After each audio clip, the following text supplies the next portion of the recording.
Back in July 2013, Lucy Amanda was a patient at our hospital. She'd suffered a stroke at the age of just 23. Here she tells us her story about her journey and the treatment she received. So it happened last July. I just got back from holiday actually, and then went to Bath, and yeah, just all of a sudden kind of had like a light shining in my right eye, and then kind of just, it happened so quickly, just literally the right side of my body just went completely numb. I didn't think it was a stroke at the time because everyone was saying that I could just speak perfectly. Well, when the medics came, I felt like I wasn't talking properly to them, but when I asked my friends, they said, yeah, you're talking completely fine. And then they decided they would obviously have to take me to Bath Hospital. They did loads of checks on me, and then I think it was the morning that I then found out that it could have possibly been a stroke.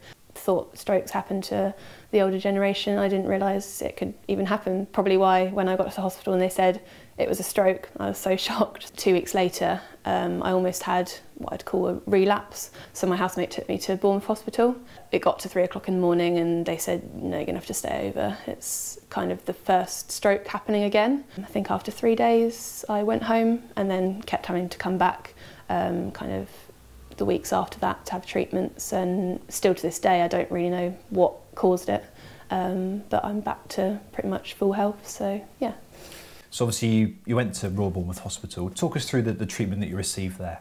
The staff were really friendly. Obviously my parents not being there that night, and I was just being a bit panicky, and they were just, yeah, they were amazing. The treatments itself, obviously some were quite hard to deal with for a young person. In particular, having kind of like a bubble echo. They put like a needle in your arm and bubbles go through to see whether there's like a hole in your heart. The nurses were just kind of chatting to me, just made me feel like I was just a normal person really, and just taking my mind off the treatment being done by talking to me. And then I had a camera put down my throat, which was obviously, again, I think probably the worst thing I had done, but again, just felt fine after it. I think they relaxed me so much that I came out and I was completely fine, and I was like, no, I feel fine. So when I was waiting around for the doctor to come and tell me what was going on, I still had the support of the nurses coming up every like half an hour, taking my blood pressure, checking I was okay. Like everyone in the stroke unit was just amazing.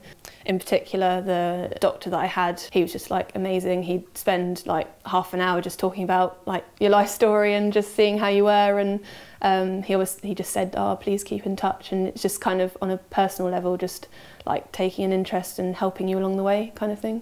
Talk us through these 2 fundraising events that you're doing. Tell us how people can get involved and exactly what you're doing.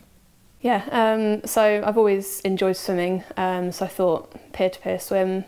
Someone mentioned it a few years back and I thought, oh, that'd be a really cool thing to do. I've swum pretty much the length in a pool, obviously not in one go, stopping.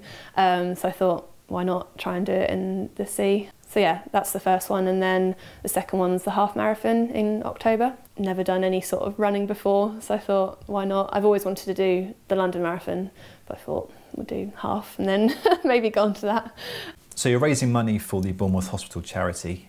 Yeah, I just kind of wanted to do it for the hospital really, because they were the ones that helped me through the stroke, in particular the stroke unit, because they were the people that were treating me. I just wanted to kind of give something back really, and turn something negative that happened into something positive. Try and raise as much money to fund kind of research into why strokes happen and the treatment that's involved, and just help other people really, because I know how scary it was for me, so just want to help others in the same situation really. So how can people pledge money?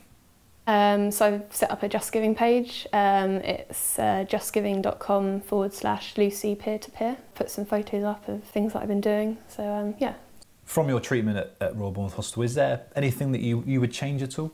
In all honesty, I think Bournemouth Hospital were like absolutely amazing. Staff in Bath were nice, but Bournemouth were just like outstanding. My parents obviously weren't in Bath to see that happening, but as soon as they came to Bournemouth and started talking to the doctors, they too came away just saying how amazing the hospital was. Obviously it was upsetting for them as me, so having the nurses come and talk to them and updating them, keeping them in the loop of what's happening as well, obviously helped.